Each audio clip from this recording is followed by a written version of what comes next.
Oh, hello. Pump the brakes. Who the hell are you? Yeah, you're not a D class. That part is obvious.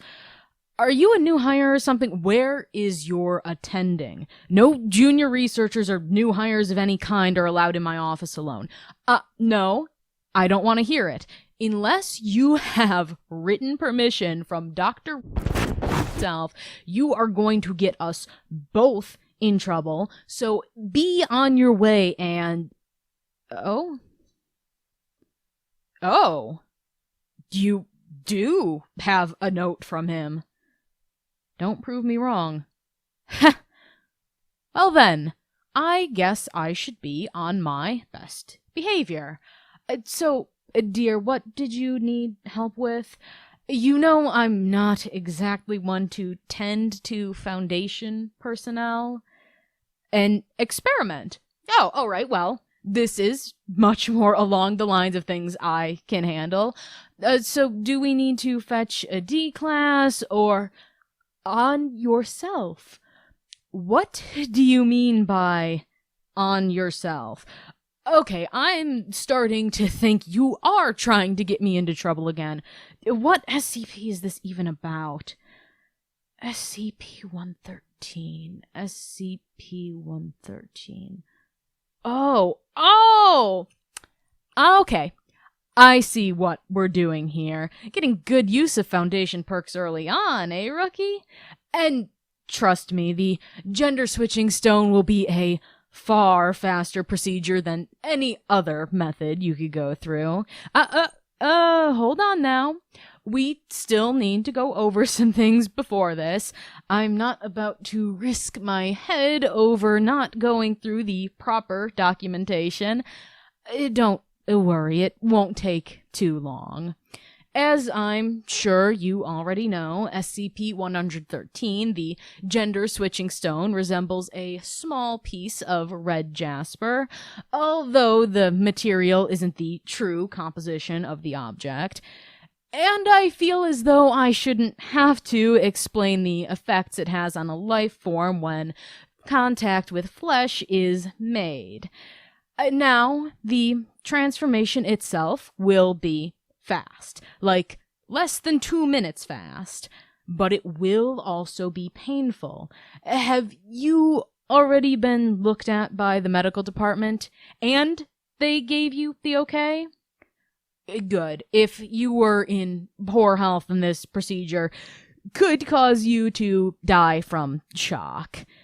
Also, keep in mind that once we start, you will have to see this through. I won't be able to remove the stone from you until the transformation is complete. But let's go on with explaining the steps. The first stage is the fastest. It lasts only about 0.2 seconds. Overall, the main thing you will be experiencing here is initial contact with the SCP. During this, a chemical change will be induced that causes tissue damage akin to mild burns. Next, you will enter Stage 2, which clocks in at about 20 seconds long. At this point, the SCP will begin to emit a low-intensity electromagnetic wave. Now, this may cause some side effects, such as nausea, vomiting, and a stinging sensation. It won't be pleasant, but by the end of it, you will already be a quarter of the way done. Now, Stage 3 is the longest and lasts for a total of 60 seconds, with the last 20 being the most painful. This is where you needing that checkup comes into play. During this phase, physical changes will begin to manifest.